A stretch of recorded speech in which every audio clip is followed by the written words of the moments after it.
putusan eksepsi ditolak. Pengadilan Negeri Jakarta Timur berhak untuk mengajukan perkara, melanjutkan perkara, dan tanggal 12 besok ya itu pemeriksaan saksi-saksi sudah masuk pada tahap pembuktian ya terhadap dakwaan ini. Dan insya Allah dari 10 nama tadi yang diajukan, mudah-mudahan besok pada tanggal 12 hari Senin itu diperiksa ya persidangannya, persidangan pemeriksaan saksi. Saya pikir itu barangkali Mbak. Iya. Ada Mbak Mas Juju deh benar. Ada Juju. Oh, Dadang ya. Baik. Terima kasih banyak. Ya, sama-sama. Terima kasih ya. Gimana kira-kira? Habib Rizik nasibnya tetap baik, paling baik, dimuliakan oleh Allah. Justru inilah diberi memberikan contoh Habib Rizik bahwa beginilah cara menegakkan kebenaran dan keadilan sesuai dengan konstitusi. Artinya memang benar-benar kezaliman itu nyata, Habib Rizik dan kawan-kawan membuktikan. Nah, disinilah memang kalau Habib Rizik tidak diperlakukan seperti ini, maka kezaliman tidak terang benderang. Nah, karena diperlakukan seperti ini, maka jadi terang benderang. Tapi Habib kelihatannya dia sangat luar biasa siap Habib santai, siap, karena memang beliau pejuang dan teman-teman juga pejuang. Beda jauh lah sama kita. Jadi memang kualitas itu membuktikan beliau tetap tenang, santai, dan maju terus dalam menghadapi persidangan yang kita anggap zalim. Kemarin saya lihat videonya didorong-dorong sama Polwan ya. Dorong, ditarik ya. Lalu yang pastinya kita dikeluarkan dari tempat seharusnya kita berada. Ya kan, dan itu ada narasi yang ngarang bebas ya kan. Kita tidak mendesak masuk, tidak menerobos masuk, duduk berdiri di pinggir gitu kan, menunggu tugas selanjutnya karena kawan kita yang sekaligus tim ketua advokasi yaitu Bang Munarman masuk lebih dulu ya untuk membicarakan tentang sidang offline kan gitu. Nah, tugas kita itu di pinggir nungguin nanti kalau seandainya nggak cocok itu kita akan bacakan eksepsi ini ceritanya. Jadi nggak ada yang menerobos. Tiba-tiba salah satu stasiun TV ya yang mainstream lah pastinya mengatakan simpatisan yang mengaku-ngaku, emak-emak nih mengaku-ngaku sebagai kuasa hukum HRS menerobos masuk. Jadi dua kata itu, dua kelompok itu sudah ngawur bebas banget itu, gitu kan? Seperti itu. Kita tidak menerobos dan kita bukan simpatisan. Kita langsung adalah pengacaranya, kuasa hukumnya, pembelanya dalam hal ini begitu. Harusnya kan dilakukan ini ya, cek dan recheck gitu kan. Tanya sumbernya ini benar apa enggak. Lalu ditambah lagi nih, dilengkapi dengan tidak terdaftar dalam list pengacara. Aduh, kasihan banget saya. Udah yang pertama kan biasa hadir semua pengacara, bahkan bergerombol tuh. Yang kedua susah masuk, ya kan? Ya, belum didorong-dorong, susah masuk. Tapi masuk hanya berempat, Bang Munarman, aku, Bang Alamsa, sama satu lagi. Lupa aku siapa.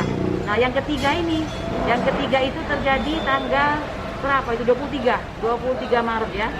Jadi ini kebingungan kita yang setiap sidang tuh ada selalu dinamika yang baru. Makin berdinamika makin aneh, makin susah. Jadi pengacara dipisahkan dari tempat dia bekerja gitu, tempat dia mengabdi. Kan aneh itu kan. Sejak kapan pengacara nggak boleh masuk ke dalam pengadilan yang jelas-jelas merupakan tempat dia memperjuangkan nasib kliennya gitu. Atas dasar apa? Aturannya tidak ada, ya kan? Jadi ini persidangan yang memang aneh banget gitu. Nah, hari itu kita tidak menerobos, tidak apa. Lalu tiba-tiba sudah ada perintah dari polisi agar Polwan menghalau, istilahnya menghalau. Sapi dihalau. Ya beneran halau kata-katanya Bu. Dan itu kalau mau lihat saksinya adalah Neno Channel, karena dia yang pertama yang ini. Dia di samping saya. Dia pernah mengulas tentang kami ya, tetapi dia nggak tahu itu saya gitu. Ketika nanya, dia bilang, Bu, Ibu punya hak loh masuk di sini untuk menonton sidang karena Ibu kan ini kan terbuka untuk umum. Tahu yang polisi itu bilang tentang pengacara. Oh, Ibu pengacara? Iya, saya pengacara. Resmi? Iya dong. Saya bilang, saya Kurnia. Oh, ini Bu Kurnia. Mungkin karena yang mana gitu maksudnya gitu kan. Nah, nama lengkap itu siapa? Kurnia Tri Royani. Sarjana hukum. Jadi begini ya. Dari hari ke hari berubah Ya, ya. Ibu tahu nggak? Tadi itu intinya mereka mengatakan bahwa eksepsi tersebut bukan eksepsi yang berdasarkan hukum gitu ya, makanya ditolak. Bagaimana mungkin berdasarkan hukum? Karena kondisi persidangannya sendiri dari awal itu adalah politis. Jadi ini eksepsi yang politis, ya udah terimalah itu gitu. Kita kecewa, tetapi kita sudah bisa memperhitungkan lah. Gitu. Biasa lah itu. Tinggal sekarang perjuangan ke depan. Bismillah ya. Allah tidak tidur ya kan, kita insya Allah terus berjuang, tidak boleh mundur.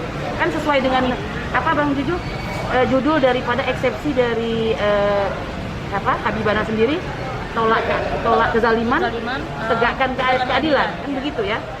Lalu tentang ini luar biasa eksepsinya itu, bacalah kalau orang yang mengerti, tersentuh hatinya, bersih hatinya, luar biasa. Beliau tuh benar-benar dari awal sampai akhir tuh dirunut sedemikian rupa. Ketika dia menolak, sangat istiqomah ya. Bahkan ayat-ayat suci yang ditampilkan itu luar biasa runut. Saya kira kalau muslim yang baik akan tertekuk hatinya dan tidak berani untuk tidak adil. Meskipun ya akhirnya eksepsi daripada Habibana ini dibalas lagi oleh JPU ya dengan menghadirkan pula ayat-ayat yang saya sendiri ya tidak mau mengomentari ya. Mungkin ini maksudnya supaya ini aja gitu, ada keperimbangan. Tapi maaf saja kalau saya katakan terasa hambar. Terima kasih banyak Bunda atas keterangannya. Oke, thank you very much. Sekarang Bang Ijo cerita dong perikariku-nya dari pengadilan ini. Nggak usah bicara soal secara hukum lah. Tapi ini deh lucunya ini persidangan. Biar orang yang awam itu sekarang mendengarnya, oh rupanya persidangan tuh kayak gini. Ya sebetulnya kenapa lucunya? Lucunya juga dari awal sudah kelihatan dagelannya ya. Apa yang dimaksud dagelan sini? Ya, Habib Rizik kan ini kan didakwa atas suatu tindak pidana terjadinya suatu kerumunan ya di daerah Jongkongan, rumahnya tuh? Petamburan. Daerah Petamburan, ya kan? Dakwanya kan seperti itu Ya, awalnya di ya. awal. Dakwaan. Padahal itu kalau memang katakanlah itu melanggar secara administratif, berarti kan bukan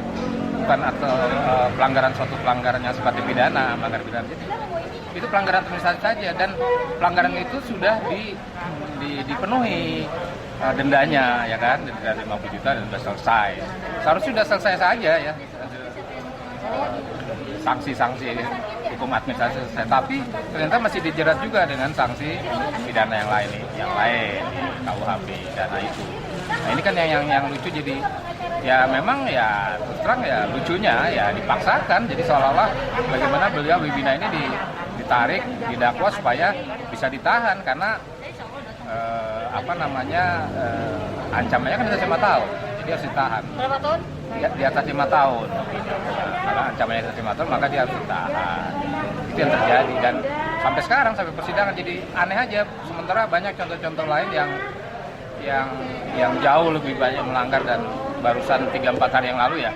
Itu kan anaknya Anang juga mengadakan resepsi pernikahan sedemikian rupa luar biasa, dan pelanggaran hukumnya sudah jelas depan mata. Juga bebas-bebas saya didatangi oleh pejabat-pejabat ya, pejabat-pejabat negeri ini termasuk presiden dan beberapa menteri. Ya aman-aman aja gitu kan. Jadi hukum ini seperti main-main ya. Main-main. Mungkin memang pilih kasih lah begitu. Jadi sepertinya Habib Rizik HRS ini dijadikan ini ya. Ya dijadikan contoh, tapi contoh yang negatif. Jadi kalau kita bisa sebut semacam pesakitan, ya kan? Atau memang merupakan sasaran kali ya? Ya bisa seperti itu. Jadi hukum yang harusnya objektif tapi tampaknya jadi subjektif, ya kan? Kenapa subjektif? Karena ya sasarannya adalah seorang Habibina Rizik Syihab itu yang harus apapun caranya harus ditahan dengan diancamannya di atas 5 tahun itu. Itu faktanya seperti itu. Dan di depan mata banyak sekali lah ya contoh-contoh yang pelanggarannya jauh lebih, tanda kutip, lebih gila lah daripada kerumunan yang pada waktu Rizik Syihab itu, seperti yang di Madura ya. Di Madura kan ada juga tuh pejabat anggota DPR itu sampai dengan 5.000 orang lebih undangannya seperti itu. Baru saja minggu yang lalu juga kok. Mungkin Pak Juju ini ketakutan karena dari melihat waktu penjemputan beliau HRS pulang ke Indonesia itu. Ya itu kan satu yang tadi saya katakan di awal, itu satu fenomenal yang memang sampai saat ini belum ada tandingannya, belum ada bandingannya. Ketokohan seorang Habibina Rizik Syihab itu Luar biasa memang. Tapi kan sepanjang itu hak setiap warga negara yang sama di hadapan hukum ya, equality before the law itu ya, dan tidak ada indikasi pelanggaran hukum, ya harusnya tidak boleh dihukum gitu semena-mena seperti itu. Begitu Mbak. Oke? Oke. Sudah? Bang? Ya, dan dalam persidangan yang sedang berlangsung dan hari ini kebetulan juga baru selesai putusan selah dari hakim, dan ternyata baik itu kasus Habib bin Rizik Syihab maupun ulama yang lain-lain ya, ulama Nasution itu lima ulama kita juga semua ditolak. Jadi ya mau tidak mau persidangannya selanjutnya masuk ke dalam pokok perkara. Ya seperti itulah faktanya. Tidak ada yang dipertimbangkan satupun. Ini kira-kira akan berjalan sampai... Maaf tadi salah Sobri Lubis ya, Ustaz Sobri Lubis dan kawan-kawan. Bukan Nasution. Ini akan sampai berapa lama lagi? Ya perkiraan kita nanti belum saksi-saksi yang agak lama ya. Minggu depan kita sudah masuk ke materi saksi-saksi dari pihak penuntut umum dari JPU. Ada sekitar 10 orang saksi yang akan ditampilkan hari Senin yang akan datang. Kita akan ikuti dan baru kemudian setelah itu baru diberi kesempatan saksi-saksi dari pihak